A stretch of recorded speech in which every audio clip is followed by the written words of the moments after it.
the lowest rank. The Galactic Defense Station Omega-7 floated at the edge of known space, a massive structure housing over 50,000 beings from across the galaxy. Here, the greatest warriors, strategists, and scientists gathered to protect civilization from threats beyond the border.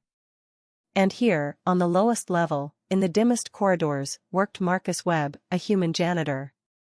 I am Commander Thexlar of the Draxian Empire, Chief Tactical Officer of this station. I have commanded fleets. I have conquered worlds. And until 3 cycles ago, I had never truly noticed the human who cleaned my office every night. Humans were new to the galactic community. Only 5 standard years had passed since first contact, and their reputation was disappointing. No natural armor.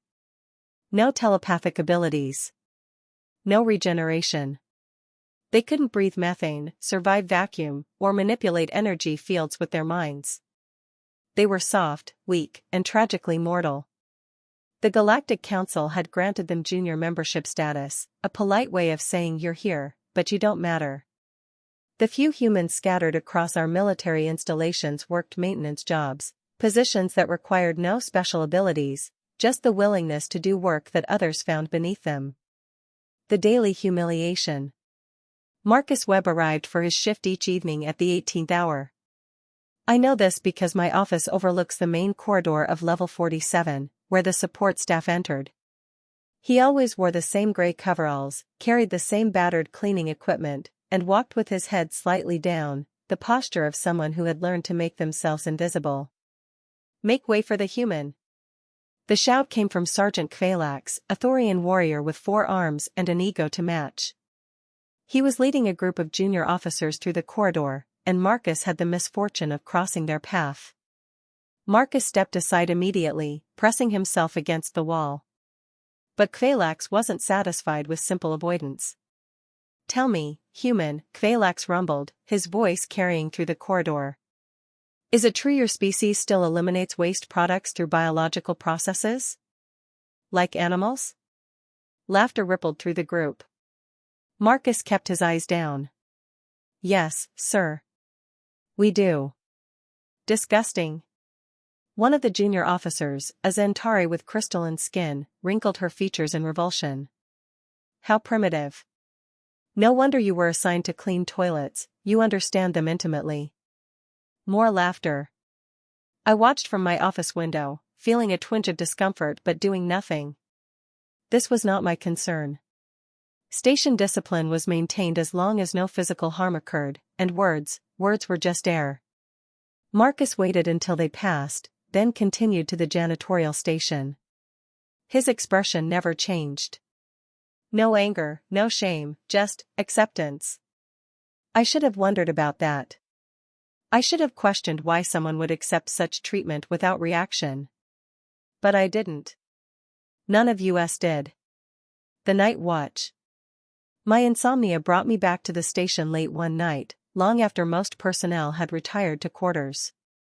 I needed to review tactical reports, data that required absolute concentration. As I approached my office, I noticed light spilling from the observation deck, a restricted area that should have been sealed. Security breach protocols immediately activated in my mind. I drew my plasma sidearm and moved silently toward the entrance, my Draxian stealth training making me effectively invisible. The door was slightly open, and through the gap, I could see him.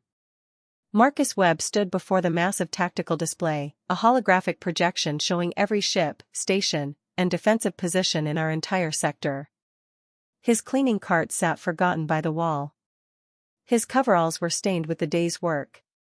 But his hands moved across the display with absolute confidence, manipulating data streams that required command-level clearance. I watched in stunned silence as he pulled up classified fleet movements, enemy position estimates, resource allocation charts, information that had taken our best analysts weeks to compile. He studied each display for perhaps 20 seconds, his eyes moving in rapid patterns, then dismissed it and moved to the next. His movements were practiced, efficient. This was not the first time he had done this. You can come in, Commander Thexlar, Marcus said without turning around. I know you're there. I heard your breathing change when you saw the display. Every combat instinct I possessed screamed danger. My weapon remained trained on his back as I stepped fully into the room. Step away from the console. You are accessing classified military intelligence without authorization. This is an executable offense. I have authorization, Marcus said calmly, finally turning to face me. His expression was completely different from the meek janitor I'd seen in the corridors. This was the face of someone in complete control. Authorization code Web Omega 77 Alpha. Verify it. I kept my weapon steady while accessing the security network with my neural implant. The code checked out, impossible, but true. Human Intelligence Services, Deep Cover Operative, Priority Omega Clearance. The words scrolled across my vision, followed by a message that made my scales go cold: do not compromise. Do not engage. Report to Sector Command immediately. I lowered my weapon slowly. You're a spy. I prefer intelligence asset, Marcus said, turning back to the display. And before you ask, yes, my government knows I'm here. Yes, your government knows I'm here. No, most of your command staff doesn't know what I actually do. It's need to know, and until 30 seconds ago, you didn't need to know. The truth behind the mask. My mind raced through implications. The humiliation. The insults. The best cover in the galaxy, Marcus finished. Nobody pays attention to janitors, Commander. Nobody watches what they do, where they go, what they hear. I have access to every level of this station. I clean the Admiral's office, the security chief's quarters, the tactical planning room. I'm invisible. He pulled up a new display, this one showing communication intercepts I'd never seen before. 3 cycles ago, I identified a security leak in your command structure. Someone is selling tactical data to the Vex Collective. I've spent the last 90 days tracking the information flow, and I'm close to identifying the source. That's impossible. Our security protocols are excellent against external threats, Marcus interrupted. But they're designed by species who think in terms of power and hierarchy. Humans think differently. We learned a long time ago that the person everyone ignores is often the most dangerous person in the room. I moved closer to the display, studying the data patterns.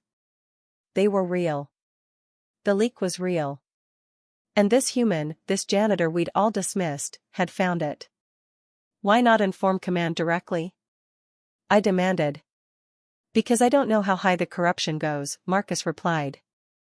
The leak has to be someone with command authority. If I reveal myself before identifying them, they'll just go deeper underground.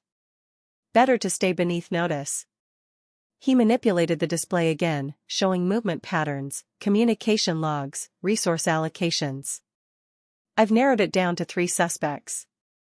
One of them will make a move in the next 48 hours. There's a fleet rotation that creates a small window for data transfer.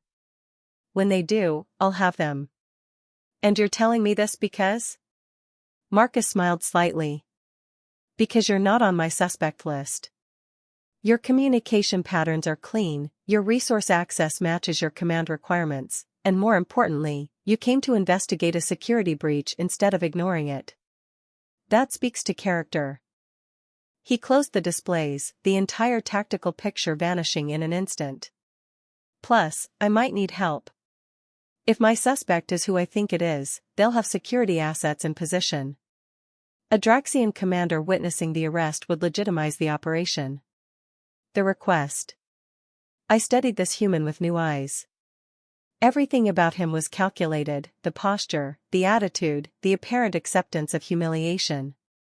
It was all camouflage, a disguise so perfect that an entire station full of military intelligence officers had never questioned it.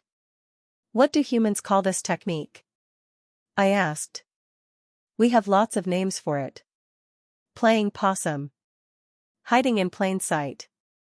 The long con. Marcus picked up his cleaning supplies.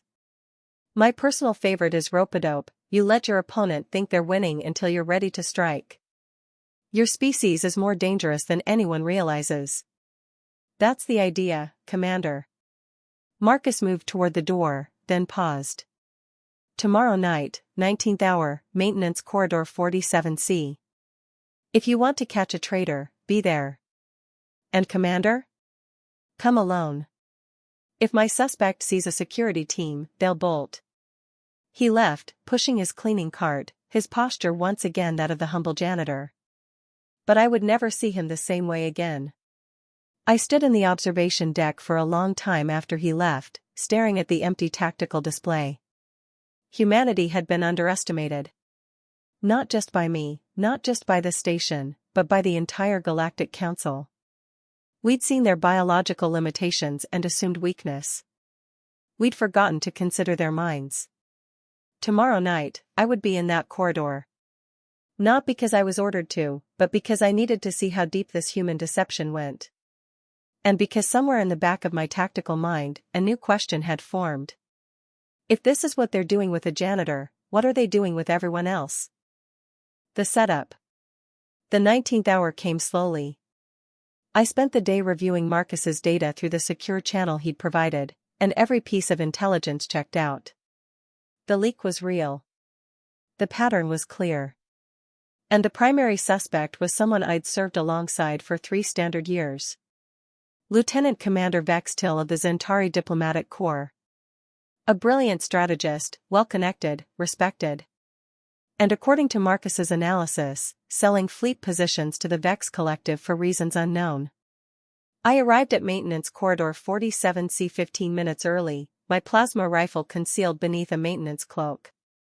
The corridor was empty, dimly lit, perfect for a clandestine operation. Or a trap. Marcus materialized from a service panel I hadn't noticed, his movements so quiet I barely detected them. He was dressed differently now, fitted black tactical gear that looked human-designed, multiple equipment pouches, communications gear integrated into his collar. You came, he said, nodding approval. Good. Vex Till will be here in 8 minutes to make the data transfer. I've confirmed her contact, a Vex courier ship holding position just outside our sensor range. Why help us? I asked quietly. If humanity is gathering intelligence, why expose a leak in our security? Marcus checked a handheld device. Because the Vex Collective is a threat to everyone, including Earth. This isn't about human advantage, it's about preventing a war that would kill billions. Sometimes the smart play is cooperation. The trap springs.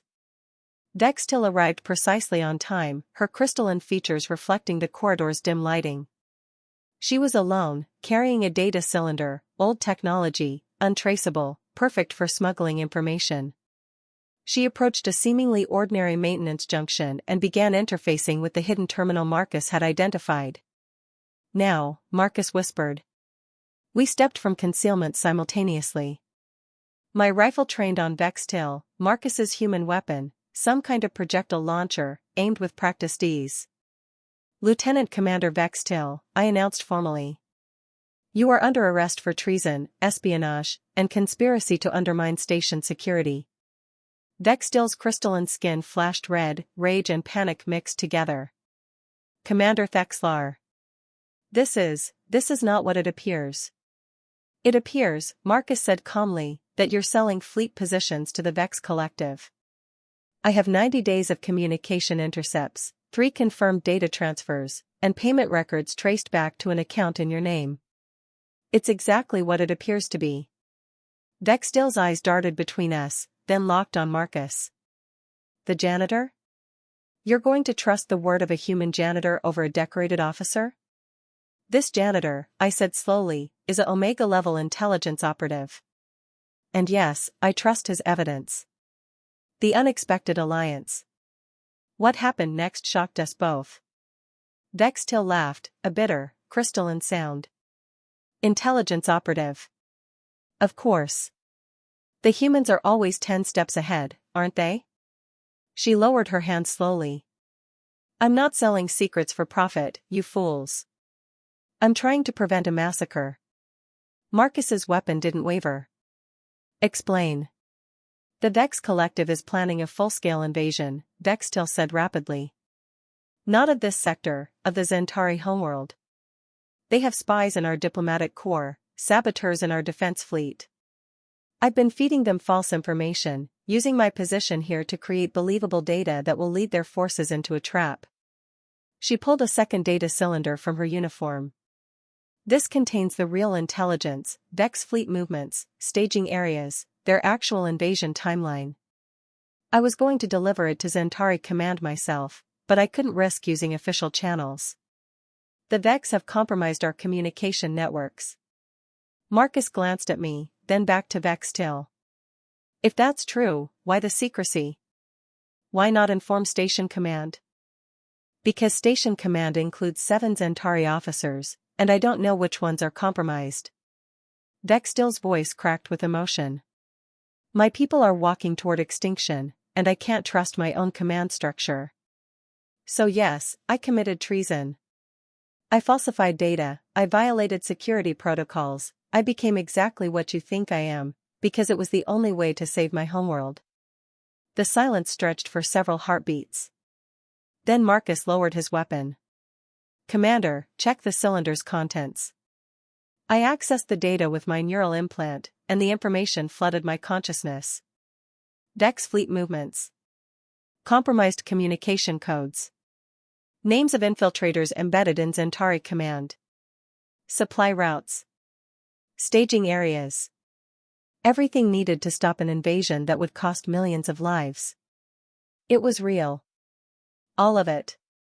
The human solution. This complicates things, I said slowly. Actually, Marcus replied, it simplifies them. He turned to Vex Till.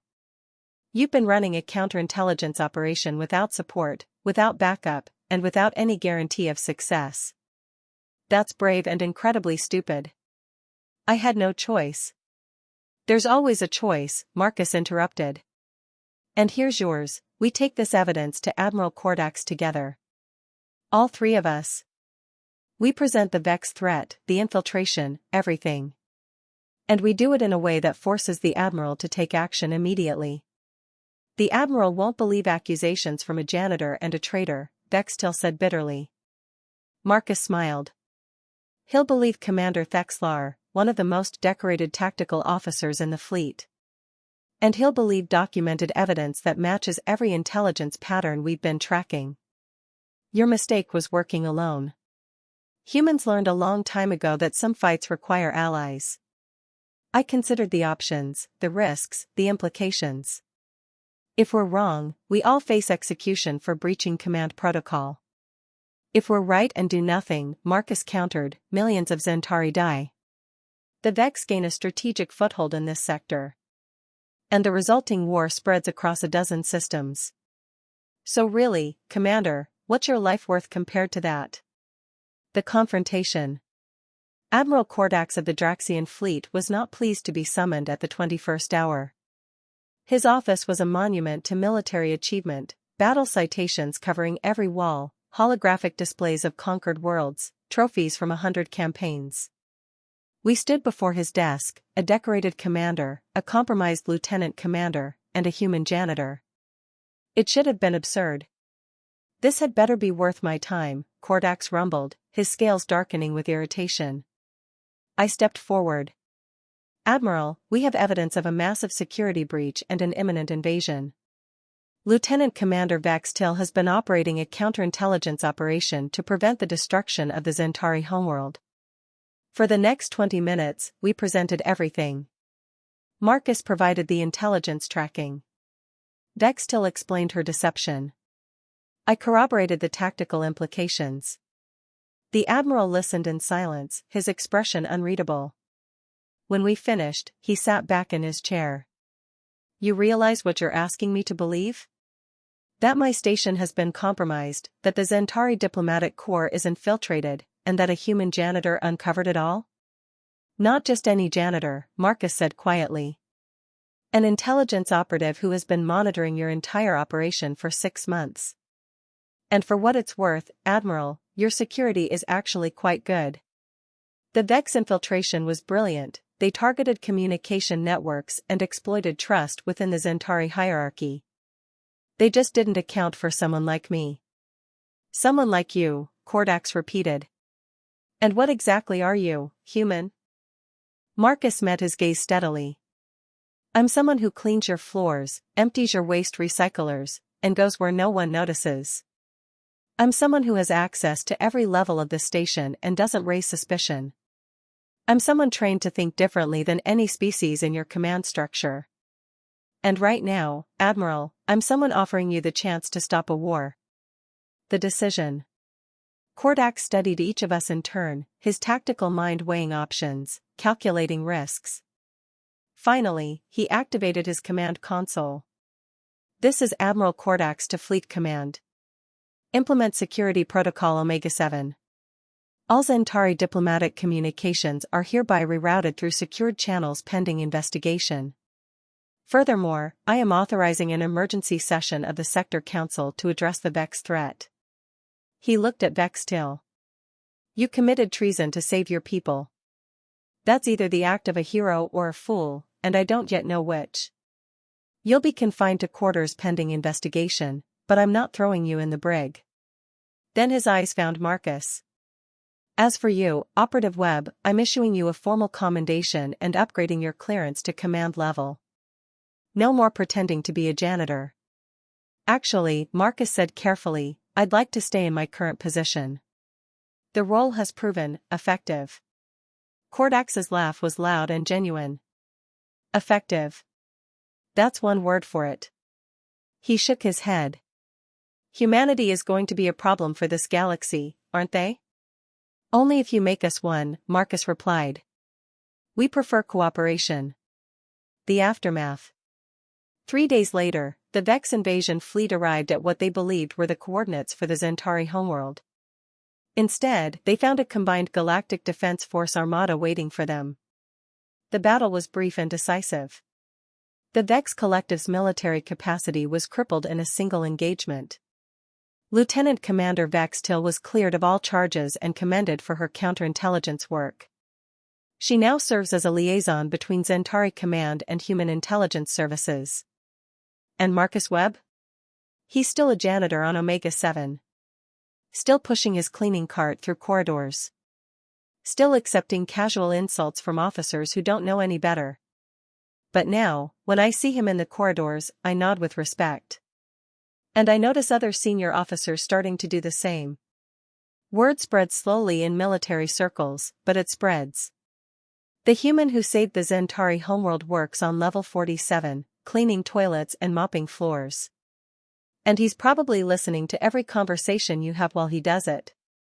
I've learned something important: never underestimate someone just because they seem weak. Humans have been playing that game for millennia, and they've gotten very, very good at it.